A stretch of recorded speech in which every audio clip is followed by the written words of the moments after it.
right, I guess we'll go ahead and get started. Do we need to go over the CRA first? You guys have any questions on the CRA? It's just discussion and possible approval, the Lynn Haven CRA annual report fiscal year. You guys have any questions on that? No? No surprises. All right, so for the pre-commission meeting, get the consent agenda, which has the minutes from a regular and special meeting. Approval to temporary close Highway 77 for the annual 2024 4th of July parade between the hours of 7 a.m. to 12 p.m. Approval to allow the city manager to close all city offices July 5th, 2024, and approval to appoint Michelle Bashir to the General Employee Pension Board. Any questions on that? Pull any of those out or anything? No? All right. Next one is discussion and possible approval to amend the Green South Solutions LLC contract to include sludge cake hauling at $1,000 per 20-yard roll-off. Okay, I have some questions. Yeah. Okay.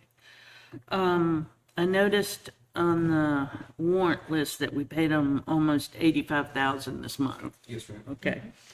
So if we go to this cake building, Devil's food cake on it. yeah, how much do we think we're gonna save on sludge, So hauling sludge?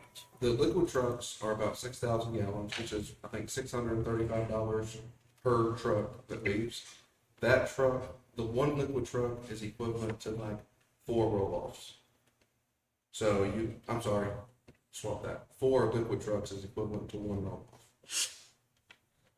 So you condense that sludge down and you get more into the roll-off than you do the liquid, which is what we want to get back to. And Cheaper that way. it's much cheaper that way. And the $84,000, we were cleaning out that pond. Remember I tried to get you in the boat? And Yeah, you got yeah, scared I you remember. was on fire? Thank you so Yeah. much. Okay. So we were cleaning that pond out. This is month 2 of it. We should have about a month and a half left of about $80,000 to $100,000 in invoices of cleaning that sludge out of that pond, and then it'll be back to normal. Because the reason we weren't doing that, reading the thing, that we had to repair something. Repair. Right, and if you guys recall that back in January, you approved to send the centrifuge off. It's supposed to be back on the 29th, and we'll get that back in service and be able to start hauling again as much. That's what makes the cake. That's what makes the cake. Flux capacitor. So it'll be about 4 months of doing this until we can start doing the cake. Hopefully the cake we can start doing in April. Right. The pond is just liquid, it can't go over the centrifuge, Right. it has to be liquid haul. But I mean, overall, we've been doing this for about 4 months by the time we're out. All in liquid? Yeah. Oh, they've been doing that for about 10 years. Yeah. Oh, has it been that long? Yeah, Okay. centrifuge's been going for about 10 years. Okay. Well, how much do you think this will save us? So I think we've been spending about $400,000 a year in sludge hauling.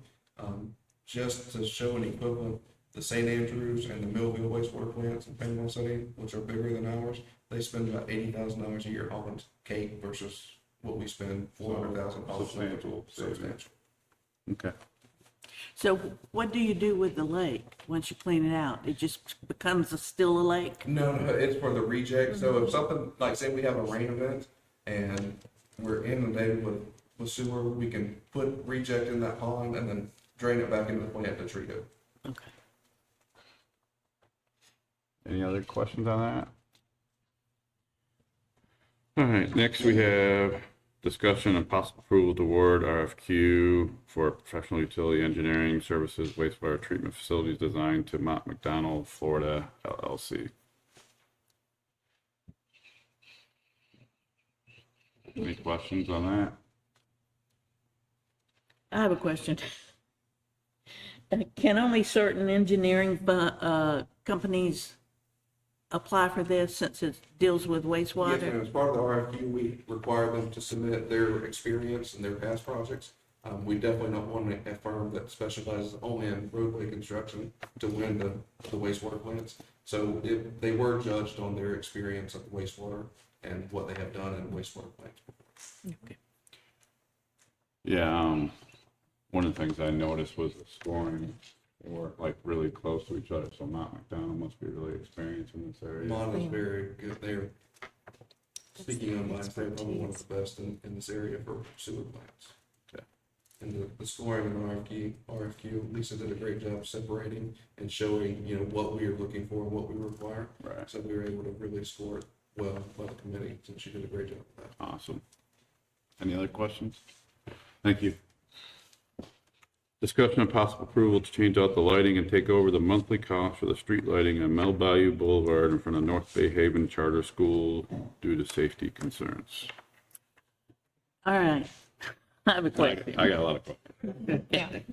Is this the section that the HOA wanted fancy lights? No, that's Yeah, within. the fancy lights are there.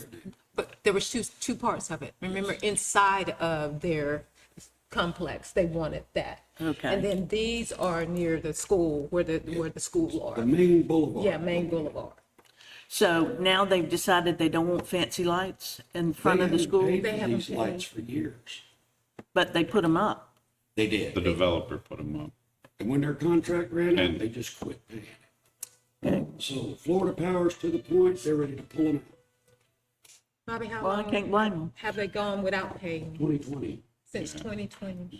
So here's my question is, do we normally, how does lighting work on regular streets? Do we normally pay like a rental cost like this?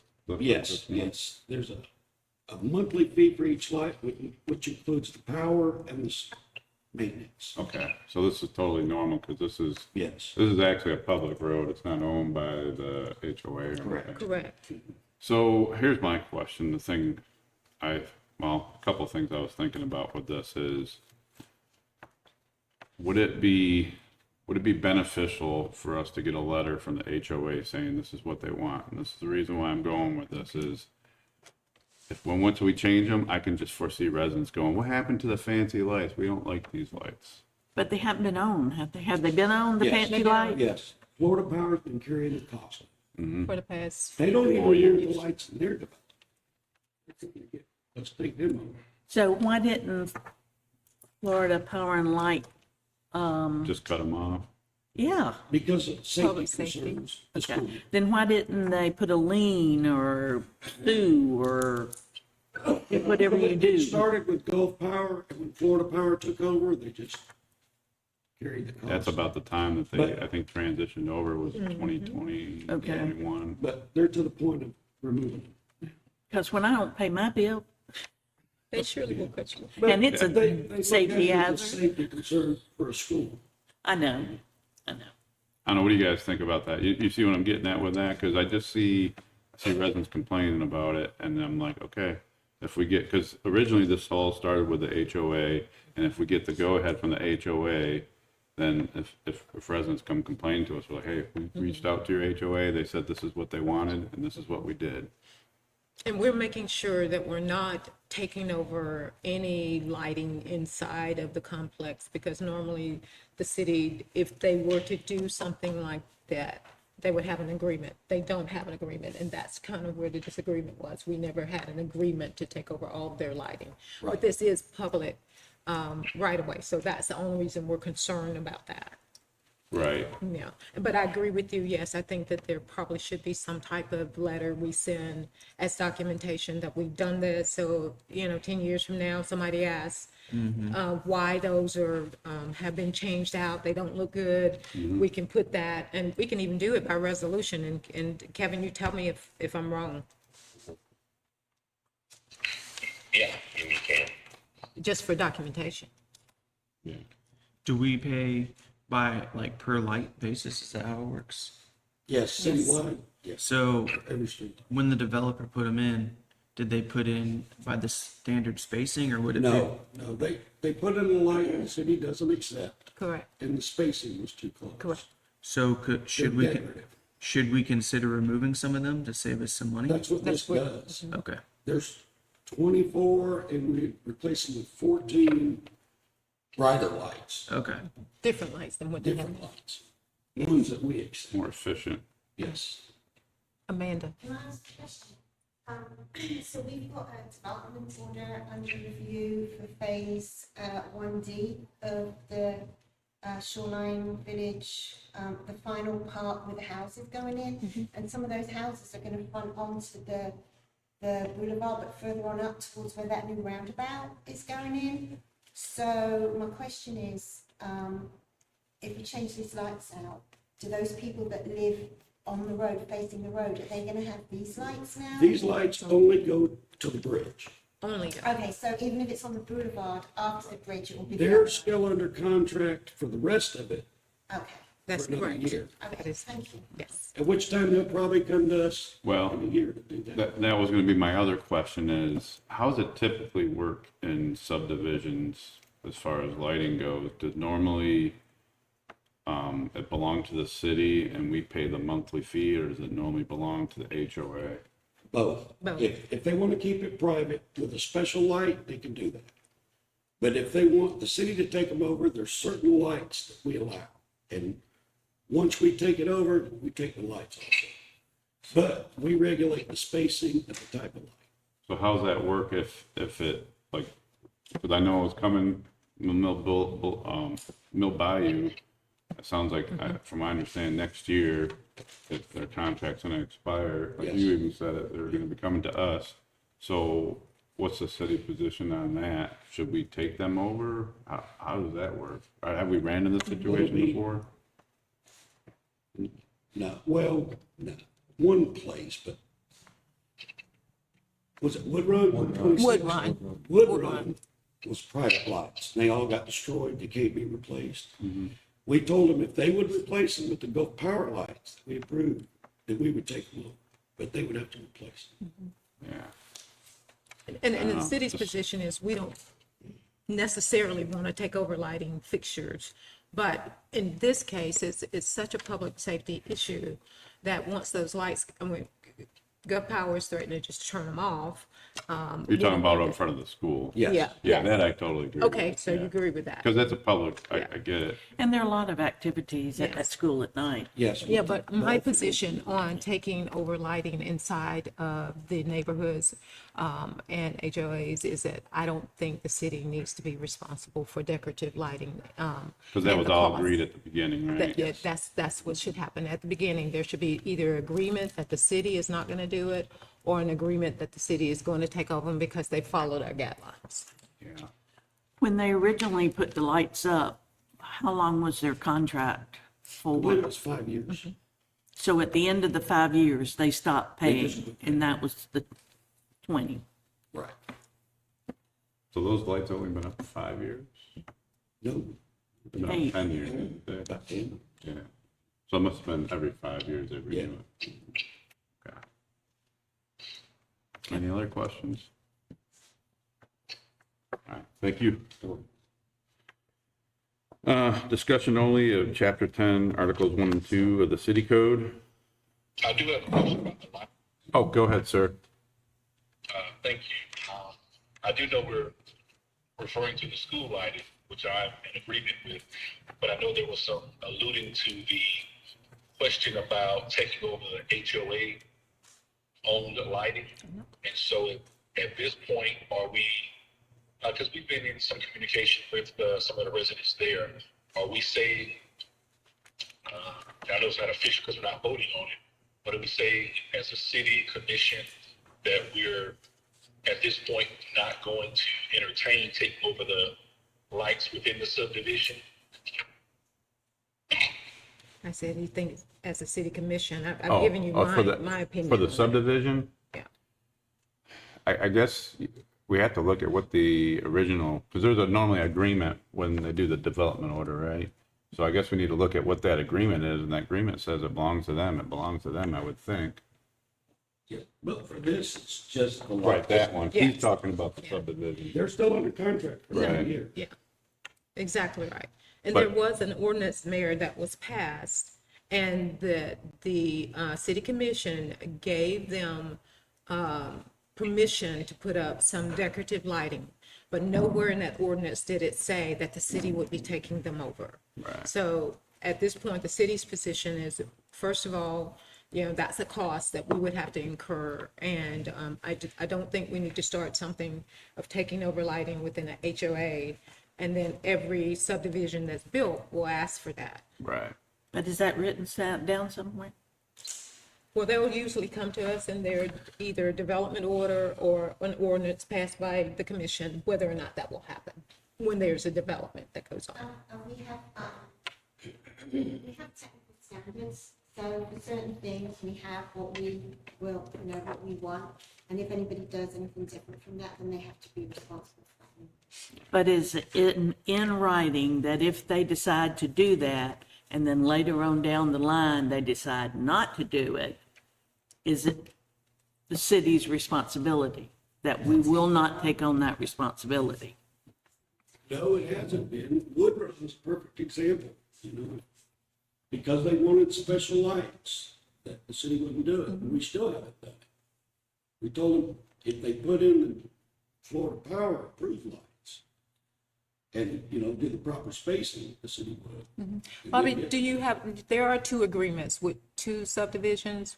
Don't you have two agreements with two subdivisions about the lighting? I'm trying to remember.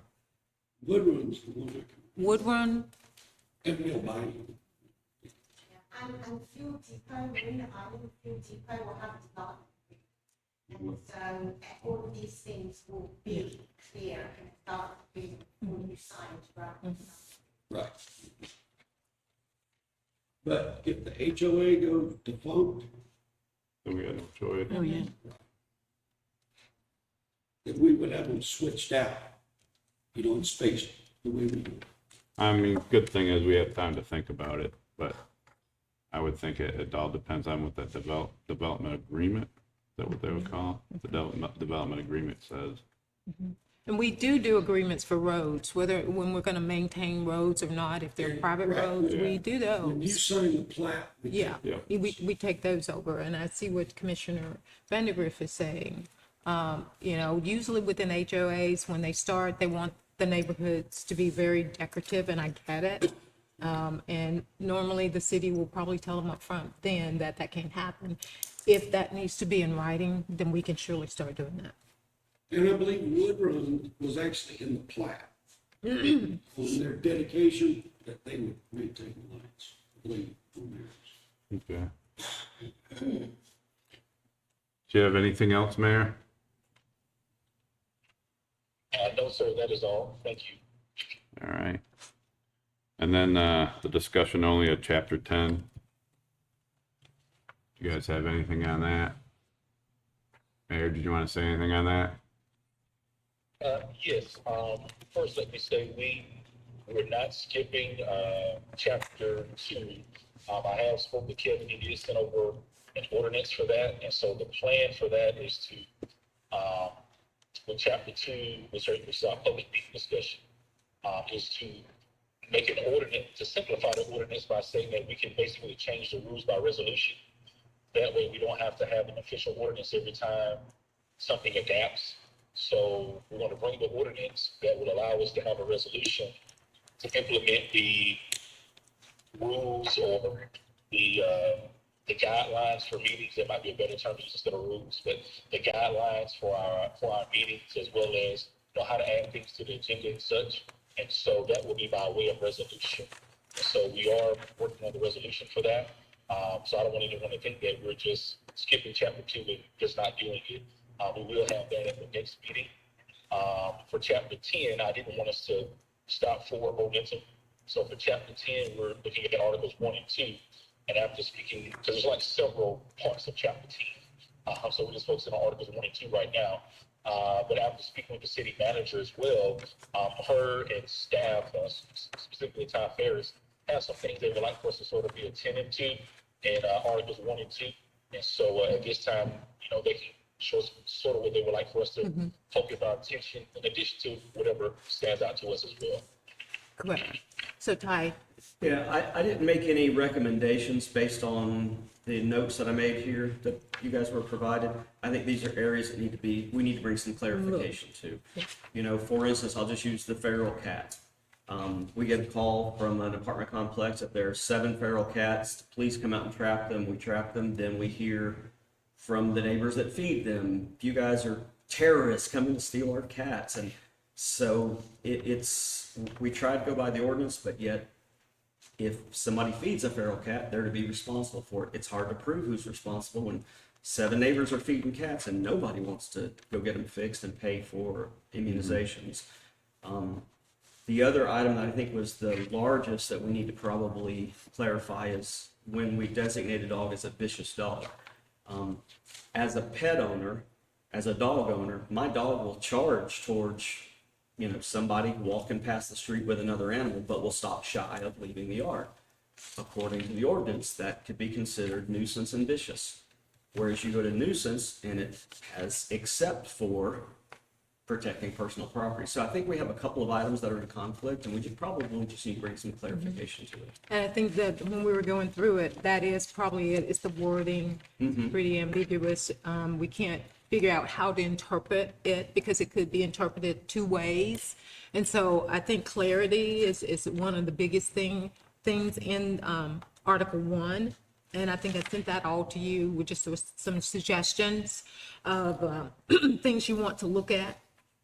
And, I would have either Ty or Courtney give any other examples of things that they are constantly dealing with when these items happen. So clarity is really what's needed. So it can be pretty black and white because right now a lot of it sits in the when I gray review area. it, I have to look at it from the standpoint of a pet owner that's being cited.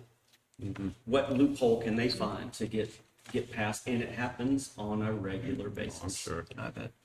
For instance, if you notice the word persistently in there, one of our greatest complaints is a barking dog. It says persistently or for 30 minutes, continuously. What is persistent? Is that every 5 minutes the dog's barking throughout the day? Well, that doesn't fall under the 30-minute mark, but yet persistent isn't clearly defined. So I think these are things that we just need to bring a little clarity to. Yeah, if there's a loophole there, someone's Somebody's got to find it. find it. That's correct. So if you'd like, I'll go ahead and start crafting what I think we should do, and Okay. in the next couple of meetings, we'll get it to you, and Awesome. you got it. Appreciate it. And we definitely want to hear your feedback first, though, before we start to put. I'll be anything honest with you, I together. didn't have a chance to look at it, but I'll look at it this weekend. You guys have anything on that? I guess my question would be for the mayor. As now that we're starting to go through these ordinances, what is your preferred way forward? Like, for example, going through this, I found like, I don't know, 15 or 20 different things that are just like little minor things that I think we should change for clarity and things like that. Would you prefer us to hash it out at the pre-commission meeting, or would you rather me come with a list on, say, Tuesday with a list of all the items? What, in your opinion, is the best way forward with this? I think the pre-commission meeting, so for example, you can go ahead and look forward through chapter 10. And just that when we come to pre-commission meeting, we'll highlight, we're just going to discuss articles 1 and 2. Now that doesn't mean that we can't go back and look at something like we've done before. But I think pre-commission meeting is a good time for us to just have an open forum and discussion about it and sort of hash it out there. I know in the past, like Commissioner Ward has given us like a highlighted list of things that he would like to make changes to, and then we just sort of all look at those changes, and then we, by consensus, just agree to it, because we're not voting on it at this point until we get to our chapter. So yeah, if you're able to bring something, that's great. If you're able to do it by pre-commission, I think that'd be a great discussion. If not, certainly bring it on Tuesday, or bring it on Tuesday, or send it to the city manager, and then she'll forward it to everyone. Okay, perfect. For Tuesday. Yeah, I think that's excellent, because that way we can, yeah, good idea. So Mayor, do you also want us to kind of handle it in terms of discussion like we did with the MPC booklet, where Cecilia kind of took the notes, made all of those changes, and then sent it back out to everyone? Do you want us to handle it in that same way? Yes, I would like that. Yes, Okay. That's the idea that I have in mind. Yes. Okay, all right. All right, anything else on that? That's from me now. So I guess I have some stuff, but I'll just, to make things easier for everybody, I'll just make a list send it to you. Okay, And then that way on Tuesday we can talk about it. okay. Because rather than sitting here and going through and be like, and this way, all of us can, have the list provided. I think there's some minor things, like, for example, a minor thing would be when we're describing what foul is, then in the description, we say foul. Well, you can't use a word to describe, you can't use the same word to describe the word. You know what I'm saying? Or like things like, was another, or like there's like a specific ordinance on how to handle squirrels. It talks about not ensnaring them. Well, there is a humane, like Ty was saying, like if coming from the owner, the property owner, if I have a squirrel that's like gnawing away at my plants or whatever, I feel like it should be okay for me, as long as I'm doing it in a humane way, to ensnare the thing so that when animal control comes, they can take care of it. Just little things like that. And I think there's some other things like we should be more specific on a list of what certain types of animals are. Like Ty was saying, if there's a loophole, people are going to find it. So if we have a list of what livestock is, I think we should have an actual list of what defines livestock. There's like, it says like, cows, mules, etc. Well, what is that, etc.? Let's just go ahead and put it out Okay. there. And just things like that. Okay. All right, anything else? All right, you guys got anything additional? No?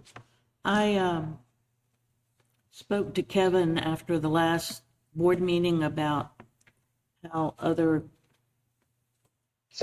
commissions or the school board approves the agenda, for additions or deletions. And I just wanted to know what y'all thought about it. I looked into, in fact, I was gonna bring it up, but since the mayor had brought it up that we're gonna talk about the next meeting, I didn't say anything, but, I looked around other municipalities and I even talked to some of the commissioners and I talked to a city clerk, and typically they just say, this is what I want added to the agenda, and they add it. Now, one thing I did notice is if you look at Panama City, the way they do it, they have to approve, when they have their actual commission meeting, they approve the agenda. So they go and they say, is there any additions, deletions, or modifications? So anything, from what I understand, anything that wants to be added can be added to the agenda, but it can be removed with a vote of 3 commissioners. And so I like that idea. Yeah, Yeah, that I it's mean, still, in Callaway too, like it's basically like after the invocation, the pledge, the mayor will say, any additions or deletions to the agenda, and if people want to pull something, that's like you said, you have a vote on it if they want to. Yeah. Or to add item 10, and you vote on it. So, but yeah, normally it's a good thing to sort of call out the question and maybe put a line on the top of the agenda after the invocation and pledge to see if there's any additions or deletions. Yeah. but both additions and deletions have to be voted on And modifications. and modified. Yes. Yeah. Because there might be a time where we don't want to vote on an item because we need more information or something like that. So Yeah. it's as important on deletions as it is on adding. Okay. What's gonna change on the agenda between the pre-meeting and the meeting? Adding the agenda item or agreeing on the agenda? That would have to be added like towards the beginning of the meeting. But I mean, what's the difference between setting the agenda at the pre-commission meeting versus, it's 3 days Yeah, difference. I mean, we should be able to hammer out the agenda at a pre-commission meeting. you could. Well, But I know we had this discussion before, is do we want to vote on things at the pre-commission meeting? Well, here's what I was going that I was talking with Kevin about is to sort of formalize the process that we do now, and I think that's part of the issue, that our process isn't formalized, and that is city manager and chairman would sort of develop the basic agenda, and then when you come to pre-commission, by consensus, like, hey, is everybody okay with the agenda? Okay, everybody's fine with it, move forward with it. And at that point, if someone wanted to suggest adding or deleting something, because we've done that before, where we say, hey, can you add this to the agenda or delete something from the agenda? We can do it at pre-commission. And then if we want to formalize a vote or add something additional, then we can, put that as an agenda item or as point number 3 before public commentary on the agenda as well, because there's Robert's Rules of Order that you can't do that as a point number 3. I think after invocation before public commentary, we can make it number 3 to formally adopt the agenda.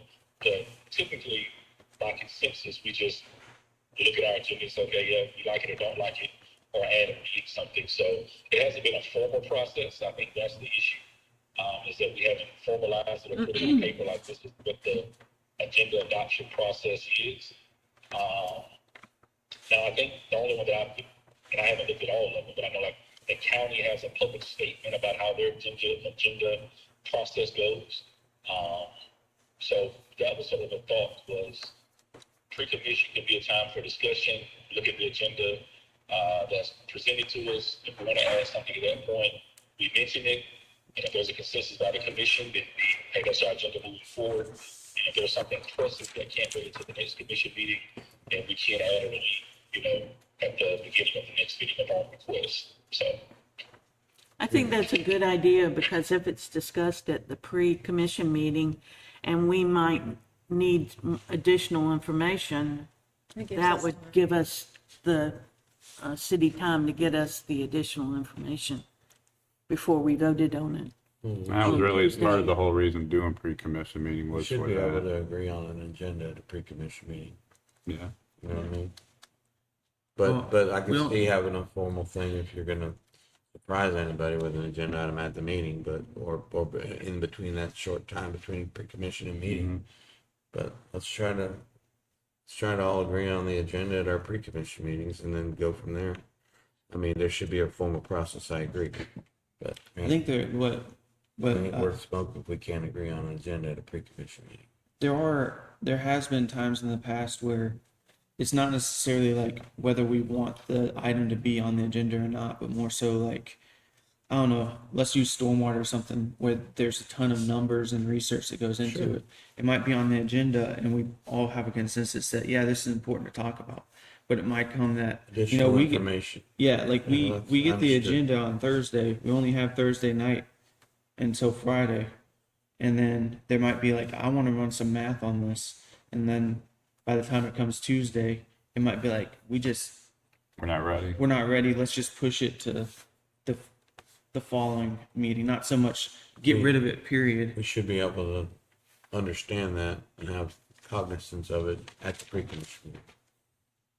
If you're bamboozled by the numbers, or you say, hey, this is a lot to take in, we should be talking about it at the pre-commission meeting. I just think we should stress to agree on the agenda at the pre-commission meeting. I'm all for any formal thing that you want to come up with, about a vote on a commission item or agenda item, at a certain point during the meeting. I'm all for it, but I'm just imploring to us as a commission, let's try to work our stuff out at the pre-commission meeting. You know what I mean? As far as an agenda goes.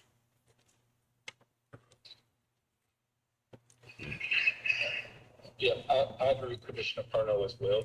And I think to Sam's point, I know in the past, We'll let it if all something out. like that has happened, we have tabled it. So instead of, moving forward with approval, we have voted to table it until the next meeting. Or, we try to, on those issues, try to stay on top of them so we're not backed up against a deadline. So we do talk to city manager and staff to, just ensure that they put us up against a deadline where, hey, we got to approve this meeting. Or if not, then we're going to miss a certain deadline and get penalties or Got it. miss something with the Bay County Tax Collector's Office or their appraisal. There have been several times where we have tabled something. If we were in a discussion on it, you just didn't feel comfortable making a specific decision because of the different numbers and variables, or because the public has an outcry about it, during commission meeting. Just wanted more discussion on it. So there have been times that as well. But Yeah. I do agree with Commissioner Turner on having a, I know we've had to table stuff and re-advertise. I don't know, it seems like it happens pretty rare now. I think Yeah. the pre-commission meetings helped a lot with that. Sure. They do. so I guess in regards to the resolution regarding the agenda, adding things to the agenda, is there a consensus for everyone to say that we will basically agree on the agenda during pre-commission meeting? I'm okay with that as long as it's legal. I think it is. No, she doesn't. Yeah, you're not voting on it, but like I said, you can still get a Consensus. Consensus. I mean, it's not having this discussion, you're getting a consensus. But if you have a disagreement, you're still gonna have to vote on it, aren't you? If there's something on the agenda, then, again, at the actual meeting, we can, make a motion to remove this item or make a motion to add an item. At the beginning. What would happen if someone disagreed?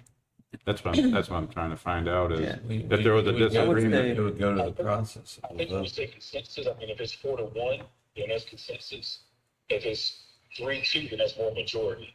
So, so we would have, so if you didn't have consensus, then you'd have to vote on it then. right, yeah, you'd have to, to me, I would say, wait till Tuesday. Okay, I see. Okay.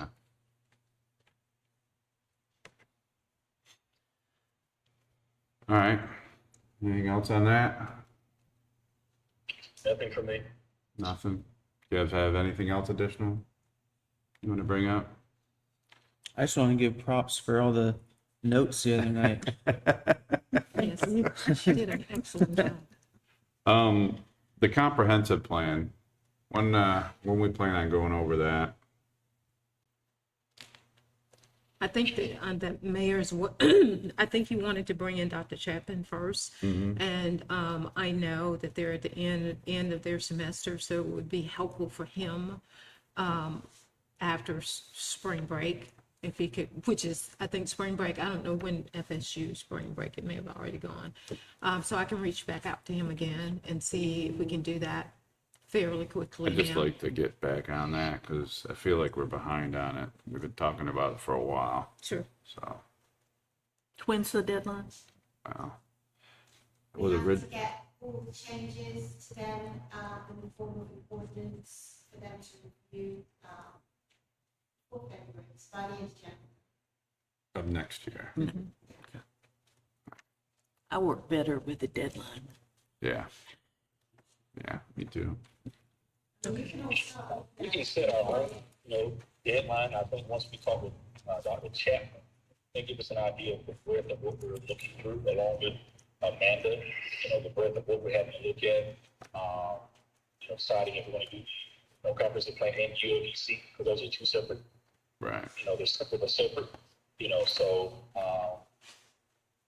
the state doesn't necessarily have we don't have a deadline that's pressing us, but we can set our own, hey, by December, we'd like to be able to have this done or something go around about that time. So I think once we talk to Dr. Chapman and follow back up with Amanda, then we'll be able to lay out how we want to approach the plan and going through the comprehensive plan and UODC. So at Mayor- this time, because you've already given them to us, I would encourage everyone to go ahead and read ahead, that way you can already highlight what Already have. it is that you want to, change, or that you might have questions about. And then once we get with Dr. Chapman, you can show, what's consequential and what's necessary, what should be our focus. And some of those things that we might highlight, maybe inconsequential at the time. So I think, that's one of the things that we can do now. It won't be necessarily idle time, is to go ahead and work through that. And I would suggest that with, like the chapter 10 ordinance, go ahead and work with chapter 10. We know that we're going through those chapters. That way, when we come to pre-commission meeting, we can bring our list with us. That way, we can hash out at pre-commission meeting. And then, because what we did with the IMP is that we hashed out at pre-commission meeting, And then at commission meeting was basically just a summary of what we had done or discussed for change during the pre-commission meeting. So, moving forward, we can do that as well, on chapter 10 and all of our other ordinance chapters also. So Mayor, would it be helpful also, kind of like we were just talking about for Article 1? I know we've given everybody the comp plan, but if we went through and just highlighted some things that specifically you could go on and start looking at now, would that be helpful? I think that will be very helpful, yes. As I said, then we won't have idle time. That's That would okay. actually have a little more faster forward, once we, have that meeting without the chapter, so that'll be great. Okay. Okay. All right. You guys have anything else? I'll talk to you later. Do you have anything else, Mayor? No, sir, that is all, thank you. All right, meeting adjourned.